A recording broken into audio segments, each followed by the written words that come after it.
রাজ চক্রবর্তীকে কপি চক্রবর্তীর ট্যাগটা যে দিয়েছে তিনি মহান। একদম পারফেক্ট একটা ট্যাগ দিয়েছে তাকে।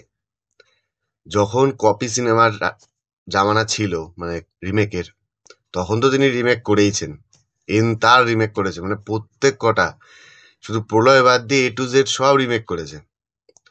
যখন রিমেকের জামানা শেষ হয়ে গেছে তখন তিনি ফিরে আসে অ্যাডাপ্টেশনে।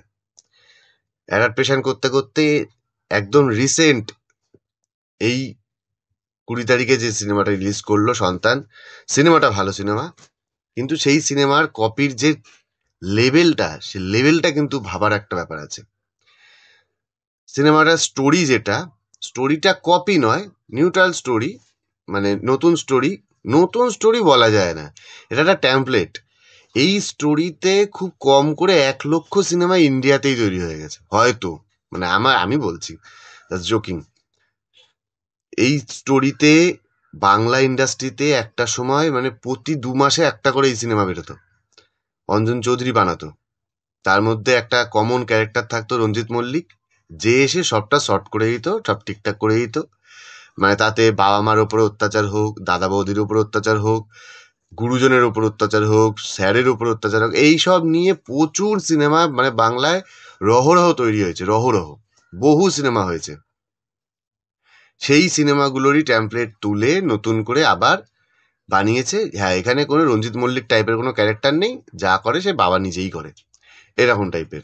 বাকি স্টোরিটা মানে সেই সেম সেম ট্যাম্পলেটের মধ্যে একটু এদিক ওদিক করে নতুন জামা কাপড় পরিয়ে নতুন রকম ডায়লগ দিয়ে তৈরি করা সিনেমা। এবার সিনেমার মধ্যে স্পেশাল কিছু জিনিস আছে যেগুলো সত্যি ভাবার ব্যাপার, যে কপির লেভেলটা কোথায়। মিঠুন চক্রবর্তীকে এই সিনেমার কাস্ট করা, আর যে মিঠুন চক্রবর্তীর লুকটা, সেটা কোনো কিছুর সাথে মিল পান? ভালো করে দেখবেন, মিঠুন চক্রবর্তীর লুকটা, মিঠুন চক্রবর্তীর ক্যারেক্টারটা অলমোস্ট প্রজাপতির মতো, যদি একবার মিলিয়ে দেখতে পারেন। অনুসয়া মজুমদার যে ক্যারেক্টারটা দিয়েছে, তার যে অ্যাক্টিংটা প্রায় গোত্র, মানে ওই সিনেমাগুলোতে এই ক্যারেক্টারগুলো একটা ভালো জায়গা করেছিল, ভালো দিয়েছিল। যদি আজকে মিঠুন চক্রবর্তী না করতো, সৌমিত্র চট্টোপাধ্যায় বেঁচে থাকলে হয়তো সৌমিত্র চট্টোপাধ্যায়কে নিত। কিন্তু যেহেতু প্রজাপতিতে মিঠুন চক্রবর্তী দুর্দান্ত অ্যাক্টিং করে দিয়েছে, সেটা একটা হিট হয়ে গেছে, মিঠুন চক্রবর্তী ফার্স্ট কথা। এই ধরনের ক্যারেক্টার করার জন্য পরাণ বন্দ্যোপাধ্যায়ও ছিল, কিন্তু তিনি মিঠুন চক্রবর্তীকেই নিয়েছে, অনুসয়া মজুমদারকেই নিয়েছেন।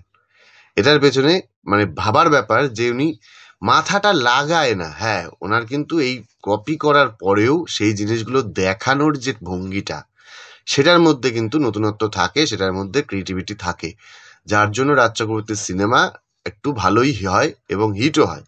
তার মোটামুটি অল ওভার ম্যাক্সিমাম সিনেমা 90% সিনেমাই হিট, কিন্তু সে যতগুলো হিট তার মধ্যে সব কটাই কোনো না কোনো জায়গা থেকে কপি করা। তার যে প্রথম মানে নিজের লেখা স্টোরি, মানে নিজের লেখা কিনা আমি সম্ভবত জানি না ঠিকঠাক, প্রলয়টা, প্রলয়টা কোথা থেকে, হ্যাঁ প্রলয়টাও যাও, যদিও আর্ধেকটা সেটা একটা রিয়েল স্টোরি থেকেই ইন্সপায়ার হওয়া, আর্ধেকটা বানানো, সেই সিনেমাটা হিট করাতে পারিনি। হ্যাঁ, সেটা দর্শকের ভুল যে ভালো সিনেমাটা হিট হয়নি, কিন্তু তার এই কপি করার যে একটা মেন্টালিটি, যার ক্রিয়েটিভিটি যে কপি করার, সেটা কিন্তু অনবদ্য। এটা কিন্তু মানতেই হবে। মানে তিনি যাই করুন, আপনার বিয়ের কেসটাতে নিয়ে তো বিরাট ভাইরাল হয়েছিল, সেটা নিয়ে তো আর আর বললাম না সেখানে কি কি করেছিল। তো এই হলো রাজ চক্রবর্তী।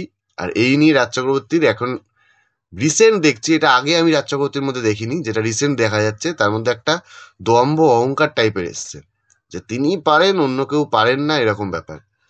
তিনি যদি স্থায়ী হতো তাহলে বাংলা ইন্ডাস্ট্রি চলতো না। অনেক বড় বড় ডিরেক্টর বসে আছে, তারা কাজ করছে, আর তার থেকেও ভালো ভালো কাজ এখন করছে তারা। শিবপ্রসাদ রয়েছে, কৌশিক গাঙ্গুলি রয়েছে, সৃজিত মুখার্জি রয়েছে, তাদের পরেও তার এত দম্ভ থাকাটা কি ঠিকঠাক আমার মনে হয় না। তো এই ছিল ভিডিও। যদি কিছু ভালো লাগে লাইক করবেন, আর যদি কিছু বলার থাকে, রাজ চক্রবর্তীর ফ্যানেদের কিছু বলার থাকে, তাহলে নিশ্চয়ই কমেন্টে জানাতে পারেন। Thank you.